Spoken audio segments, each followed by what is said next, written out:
थूकता है भारत ऐसी संस्कृति पर, जूते मारता है भारत ऐसी संस्कृति पर। हमारे देश में भगवा पहनने पर दीपिका पादुकोण का विरोध करने वाले अगर सच्चे हैं तो उतरे सड़क पर। नरेंद्र मोदी ने उस पेशेवर बलात्कारी को बापू बताया है। मैं दूसरा जिक्र करना चाहता हूँ पादुकोण का। भगवा पहनने पर इनका एक मंत्री रहा, राम मंदिर निर्माण के लिए चंदा जुटाने वाला, इसका नंगा वीडियो आज भी सोशल मीडिया में वायरल हो रहा है। संत चिन्मयानंद उसके खिलाफ सड़क पर नहीं आए। एक और पेशेवर बलात्कारी हत्यारा अभी राम रहीम पेरोल पर बाहर आया हुआ था, उसे बापू और पिताजी बताने वाले चुनाव में ऐन चुनाव के समय बाहर निकालकर उससे आशीर्वाद पाने वालों के खिलाफ ये सड़क पर नहीं उतरते हैं। ये आप सब लोगों को सोचना पड़ेगा, ये भगवाधारी समर्थक और विरोध करने वाले कौन लोग हैं। थूकता है भारत ऐसी संस्कृति पर, जूते मारता है भारत ऐसी संस्कृति पर, जहाँ संत कहलाने वाला नंगा घूमता हो, बलात्कारी को बापू बताया जाता हो और बलात्कारी हत्यारे को पैरोल पर आने पर पिताजी और उसका आशीर्वाद दिया जाता हो। अरे कलर कौन किसके बाप का कलर है, कोई पहन सकता है बाबा। देशवासियों को समझना चाहिए इनकी क्रोनोलॉजी को। ये कब किस विषय को खड़ा करेंगे, किस पर हाई तोबा करेंगे। दीपिका पादुकोण अगर भगवा पहन लेगी तो उसके खिलाफ ये सड़क हो जाएंगे। देश का प्रधानमंत्री चीन के पक्ष में जवानों की हत्या करवाकर चुप झूठ बोले, ऐसे गद्दारी करे, ये मौन लगा देंगे। नमस्कार, मैं हूं भूपेंद्र रावत। एक आपने देखा कि दीपिका पादुकोण ने भगवा वस्त्र धारण किया तो देश में बवाल खड़ा हो रहा है कि भगवा वस्त्र दीपिका पादुकोण ने क्यों धारण किया। लेकिन वो बवाली ये बवाल नहीं कर रहे। जब आसाराम बापू ने तो आश्रम को ही वैश्यालय बनाया। मैं वैश्यालय शब्द कह रहा हूँ। एक एक मसला मैं आपको याद दिलाता हूं दोस्तों। एक दिन दिल्ली के पीतमपुरा में आसाराम का प्रवचन चल रहा था। मैंने उसके आयोजक से पूछा क्या क्या तरीका है, तो बोला ये 8 से 10 कुंवारी कन्याएं चाहिए होती हैं बापू को बुलाने के लिए, 10 लाख रुपए नगद होनी चाहिए और वो 8-10 कन्याएं उसको स्विमिंग पूल में स्नान कराएंगी। मैंने कहा कुंवारी लड़कियां क्यों, कुंवारे लड़के क्यों नहीं हो सकते हैं। ये बात मैं इसलिए कह रहा हूँ, हमारे देश में भगवा पहनने पर दीपिका पादुकोण का विरोध करने वाले अगर सच्चे हैं तो उतरे सड़क पर। नरेंद्र मोदी ने उस पेशेवर बलात्कारी को बापू बताया है। मैं दूसरा जिक्र करना चाहता हूँ पादुकोण का। भगवा पहनने पर इनका एक मंत्री रहा, राम मंदिर निर्माण के लिए चंदा जुटाने वाला, जिसका नंगा वीडियो आज भी सोशल मीडिया में वायरल हो रहा है। संत चिन्मयानंद उसके खिलाफ सड़क पर नहीं आए। एक और पेशेवर बलात्कारी हत्यारा अभी राम रहीम पेरोल पर बाहर आया हुआ था, उसे बापू और पिताजी बताने वाले चुनाव में ऐन चुनाव के समय बाहर निकालकर उससे आशीर्वाद पाने वालों के खिलाफ ये सड़क पर नहीं उतरते हैं। ये आप सब लोगों को सोचना पड़ेगा, ये भगवाधारी का विरोध समर्थक और विरोध करने वाले कौन लोग हैं। कि देशवासियों को समझना चाहिए इनकी क्रोनोलॉजी को। ये कब किस विषय को खड़ा करेंगे, किस पर हाई तोबा करेंगे। दीपिका पादुकोण अगर भगवा पहन लेगी तो उसके खिलाफ ये सड़क हो जाएंगे। देश का प्रधानमंत्री चीन के पक्ष में जवानों की हत्या करवाकर चुप झूठ बोले, देश से गद्दारी करे, ये मौन लगा देंगे। 2022 के आतंकी हमले जो योजनाबद्ध तरीके से मैंने कहा, इनका इच्छाधारी नाग है। 25 जनवरी 2016 को देश को बिना बताए देश का प्रधानमंत्री पाकिस्तान जाता है, आतंकवादियों के साथ बिरयानी खाता है और जब वापस आता है तो 2 जनवरी 2017 को पठानकोट पर पाकिस्तानी आतंकवादी हमला करते हैं और हमले के बाद फिर उन्हीं के ISI को बुलाता है। तो मैं ये कहना चाहता हूँ मेरे दोस्तों आपसे कि ये हमको आपको सोचना पड़ेगा क्या कारण है जो आश्रमों में रंगरलियां मनाते हैं, अपने भक्तों की बेटियों के साथ में अय्याशी करते हैं, जो भक्तों की बेटियों का क्या तो शोषण करते हो, उनको ये बाबू बताते हैं, उनको ये पिता बताते हैं। और एक एक्टर कलाकार अगर भगवा पहन ले तो उसके खिलाफ सड़क पर उतर जाते हैं। मेरे को दुख इस बात का है, हमारे देश में इनकी इच्छा के मुताबिक कब जब लोकसभा का चुनाव होता है तो केंद्रीय रिजर्व पुलिस के जवानों की हत्या करवाते हैं और जब बिहार के चुनाव होते हैं तो बिहार रेजिमेंट के जवानों को मरवा देते हैं। और अब जब राहुल गांधी का 9 तारीख का आप देखिए, 9 तारीख को पूरा शेड्यूल तय होता है प्रेस कॉन्फ्रेंस में, उसमें महिलाओं की भागीदारियां होंगी।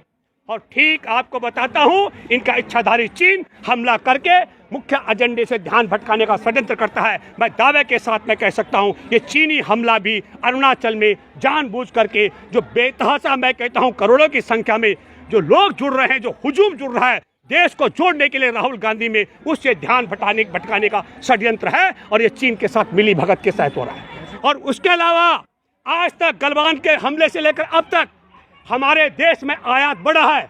अगर देश के साथ वफादारी है तो दुश्मन देश से आयात क्यों हो रहा है? तब जो आपका सवाल है बताता हूं, हमारे देश में चीन के खिलाफ एक शब्द बोलने की ताकत देश के गद्दार जिसने कहा न कोई घुसा है न घुसाया न हमारी सीमा पर कब्जा है, उसकी ताकत नहीं है। जो रक्षा मंत्री कह रहा है संसद के अंदर कि हम छुट्टी पर थे तो जानबूझकर छुट्टी पर गए ताकि उन्हें हमला करने का अवसर दिया जाए। हमारे देश के गृह मंत्री और एक और है हमारे देश में जो हमारे नफरती बीज, वो कहता है कि मेरे आरएसएस के लोग 2 घंटे में तैयार होते हैं। अरे भेजो उनको सीमा पर भैया, वहां जरूरत है उनकी। अरुणाचल के सीमा पर जरूरत है, लद्दाख के सीमा पर जरूरत है आज की तारीख में। वो कहते हैं हमारे देश के जवान तो है 6 महीने में तैयार नहीं हो पाते, हमारे संघ के 2 दिन में तैयार होते हैं। सर आपने कहा सीडीएस की हत्या हुई। हाँ, मैं सीडीएस ने एक गलती की। हमारे देश का आला ताकत एक ही है, उसका नाम था पहला सीडीएस बिपिन रावत। बिपिन रावत ने कहा चीन हमारे लिए सबसे बड़ा दुश्मन है, और ऐसा बोलने के बाद बिपिन रावत मारे गए। जिस जहाज पे मारे, हेलीकॉप्टर में मारे गए, वो दुनिया का सर्वश्रेष्ठ उच्च तकनीकी का है। समझ लो कि रूस और अमेरिका जैसे देश ताकतवर देशों के नहीं, आप पहले सुनेंगे।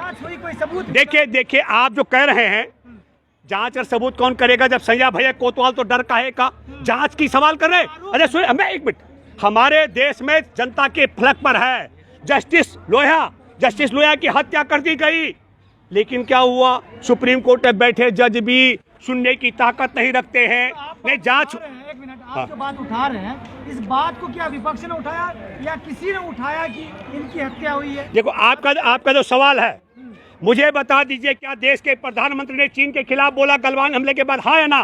बोला चीन बोल के बोला? चीन नहीं, चीन बोला कि नहीं बोला? रक्षा मंत्री ने बोला चीन, गृह मंत्री ने बोला चीन, मोहन भागवत ने बोला चीन, हमारे सेना के जनरल ने बोला चीन। एक शख्स ने कहा चीन दुश्मन है, वो है बिपिन रावत, मारा गया। मुझे लगता है कोई दूसरा भी बोलेगा तो इसको मरवा देंगे, ये मैं गारंटी से कह सकता हूँ। पूरा हिंदुस्तान जानता है कि चीन दुश्मन है, तो फिर हमारे देश में उसके साथ डीएनए मैच करने की बात कौन कर रहा था? वही शख्स बोला हमारा डीएनए एक है, जिस शख्स ने यह कहा था कि हमारे यहाँ एक चीनी आया था कई 100 साल पहले मेरे गांव में, और फिर वो डीएनए मैच कराने की बात थी जब हमारे जवान मारे। अच्छा एक बात बताइए, फिर मैं दोबारा कह रहा हूँ, अगर माननीय देश के प्रधानमंत्री नरेंद्र मोदी जी हमारे देश में सुशांत राजपूत ने उसी हमले से 2 दिन पहले आत्महत्या की थी, आत्महत्या की सूचना आते ही 1.5 सेकंड के अंदर नरेंद्र मोदी ने शोक प्रकट करते हुए अपना ट्वीट किया था, और हमारे देश के 20 जवानों की हत्या और 76 के घायल होने पर हमारे देश के प्रधानमंत्री ने कहा न कोई घुसाया न घुसाया है। अगर प्रधानमंत्री ने सच बोला है, मैं झूठ बोल रहा हूं, तो गृह मंत्री प्रधानमंत्री मेरे खिलाफ देशद्रोह का मुकदमा दर्ज कराएं, और नहीं तो माफी मांगे मोदी इस देश में उन शहीदों की आत्मा से, उनके परिवारों से, जो और उन माओ उन बहनों के जिनका सिंदूर मतलब समझ गए ना आप, समझ लो, उन बच्चों से जो अनाथ हो गए। माफी मांगे मोदी उन 76 जवानों में से जिनमें एक और जवान की शहादत हुई है 50 दिन बाद, हवलदार की, उनसे माफी मांगे मोदी, देश से माफी मांगे मोदी। झूठ क्यों बोला?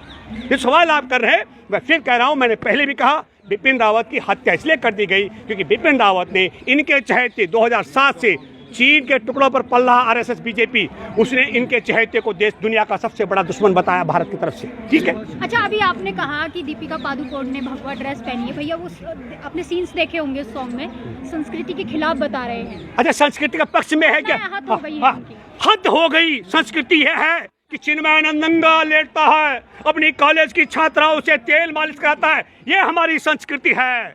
हमारे देश की संस्कृति यह है कि अपने ही भक्त की बेटी को शिक्षकों से बुला करके और क्या कहते गुफा में ले जा करके उसके साथ में बलात्कार किया। माँ बाप बाहर पूजा कर रहे थे और वो अंदर बेटी से बलात्कार करता है। ये हमारी संस्कृति है, ये हमारी संस्कृति है कि बलात्कारी हत्यारा बाहर आ जाए पैरोल पर, ठीक चुनाव में वोट इनके पक्ष में करने के लिए उसे पिताजी बताया जाए, है उसको पिता बताने वाला। ये हमारी संस्कृति है। थूकता है भारत ऐसी संस्कृति पर, जूते मारता है भारत ऐसी संस्कृति पर, जहां संत कहलाने वाला नंगा घूमता हो, बलात्कारी को बापू बताया जाता हो और बलात्कारी हत्यारे को पैरोल पर आने पर पिताजी और का आशीर्वाद लिया जाता हो।